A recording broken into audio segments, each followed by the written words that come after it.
dari narkoba. Terima kasih. Assalamualaikum warahmatullahi wabarakatuh.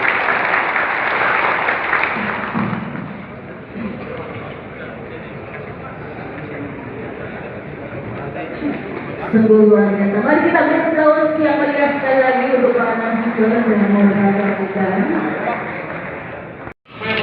Mohon izin Bapak Ibu. 1, 2, mohon izin sekali lagi. 1, 2. Oke. Siap. Oke, thank you. Keselamatan negara, keselamatan manusia ini menjadi tanggung jawab kita semua, sehingga kerjasama adalah kuncinya. Selama ini mungkin koordinasi yang masih kurang, maka pertama kami datang ke sini untuk mendeklarasikan desa bersih narkoba ini berawal dengan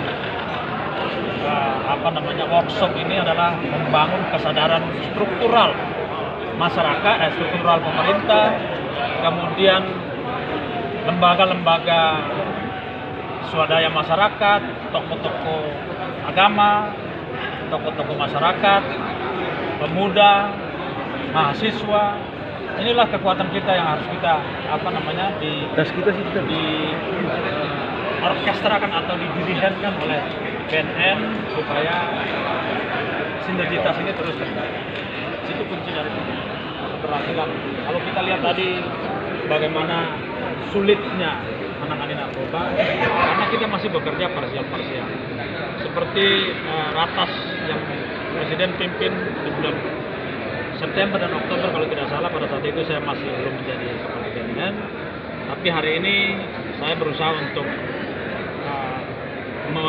melaksanakan instruksi Presiden tersebut dalam ratas itu lewat mengelaborasikan semua elemen yang ada di pusat maupun di daerah. Itu kira-kira. Pak, ini kan salah satu Sumatera Utara salah satu terbesar konsumsi narkoba dan pengedarnya, Pak. Artinya tidak lepas dari pencegahannya ataupun aparat sendiri. Ini kan keterlibatan aparat terlalu banyak, Pak, di Sumatera Utara. Seperti apa para penanganan kita? Ya, keterlibatan aparat ini kan yang pertama adalah oknum. Dia bukan melupakan satu keterlibatan struktural, sudah jelas. Karena tugas polisi, tugas TNI, tugas BNN ini adalah untuk menjaga supaya masyarakat itu bisa terlindung dari narkoba, dan yang kedua adalah juga menjaga supaya oknum-oknum yang di dalam institusi ini juga harus terbebas dari narkoba. Maka tadi kita bisa lihat Pak Kapolda dan Pak dari Pangdam sendiri dengan lugas mengatakan bahwa anggota yang terlibat dan jaringan organisasi atau jaringan narkoba ini dia semakin kuat kalau ada perlindungan, yang kata Pak Kapolda tadi, ada ekosistemnya. Maka ekosistem ini harus kita rusakin, harus kita jatuhkan atau harus kita patahkan atau kita hancurkan dari struktur jaringan narkoba ini. Nah, termasuk di dalamnya anggota kita sendiri. Maka Pak Kapolda tadi sampaikan kita harus bikin seperti minyak dan air. Jaringan itu harus terpisah antara kekuatan-kekuatan struktural yang ada di pemerintahan dengan mereka. Itu yang harus kita lakukan. Tapi hari ini Pak, kekuatan para bandar terlalu kuat Pak ya. Ini seperti apa? Apa yang paling efisien Pak menurut kepala BNN sendiri? Nah, kalau menurut saya pendekatan pertama adalah kita memberikan ketahanan masyarakat. Karena kalau masyarakat sudah punya ketahanan pribadi, dia tidak mungkin akan menggunakan. Yang kedua, potensi-potensi yang mendorong supaya masyarakat ada potensi-potensi yang menyebabkan orang, individu menggunakan narkoba itu yang harus kita teliti. Ada motif-motif apa yang ada di dalam. Maka program pencegahan itu berawal dari langkah kita mengidentifikasi motif-motif dari orang yang menggunakan narkoba atau menyebarkan atau mengedarkan narkoba. Apakah motif ekonomi, ataukah ada motif psikologi, atau motif apa? Ini kita terus melakukan penelitian karena menangani narkoba tidak sekedar try and error, tapi kita harus berdasarkan fakta-fakta empiris, lalu kita membangun satu teori bahwa oh ini ternyata fenomena narkoba seperti ini, harus pendekatannya dengan pendekatan ini. Kemudian cara kita memberantas adalah kalau dari awal kami mengelola penanganan narkoba adalah dari dalam polisi harus bersembunyi daripada maka kita ada langkah-langkah konkret untuk penanganan. Saya rasa kita sedang bergerak pada tahapan di mana kita harus membangun bagaimana penanganan narkoba yang berbeda, yang legalitasnya itu terjadi dan bagaimana yang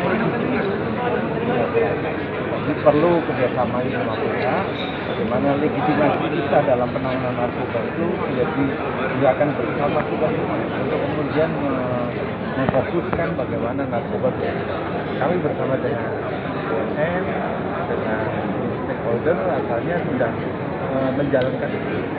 Dalam penanganan narkoba secara legalitas, kita tahu persis bahwa hukum sudah memberikan ruang yang luar biasa, yang berbeda dengan penanganan ini. Dan ini kiranya bisa akan terus kita kolaborasikan dalam proses legalitas. Artinya secara legal kita bisa menangkap, proses penangkapan kita bisa diatur penanganan barang bukti kemudian dipastikan bahwa penanganan narkoba tidak boleh menyimpang dari aturan. Ini yang perlu kita lakukan. Itu kami bersama Pangdam sudah komit untuk bagaimana kita penanganan narkoba ini secara tuntas. Internal harus menjadi prioritas karena kita sedang membangun bagaimana kita memisahkan antara bandar, masalah pengedar, kami adalah minyak, mereka adalah air atau air. Seperti minyak dan air kita pisahkan dengan jelas. Dan terima kasih rekan-rekan yang telah memberikan informasi secara langsung kepada pemerintah. Dan saya akan sampaikan di sini. Sekarang informasi itu kebenarannya signifikan. Rekan-rekan media yang memberikan informasi dalam pemberitaannya signifikan. Saya ucapkan terima kasih. Untuk pengawasan jalur apa yang dilakukan tetap face to face para komandan ini harus ketat dengan anggota. Ini yang harus kita tekankan kepada para komandan dari tingkat bawah, Danton, Danti, Danyon, Dandi, Danrem, sehingga kesempatan untuk dia bermain itu itu penting. Tuh.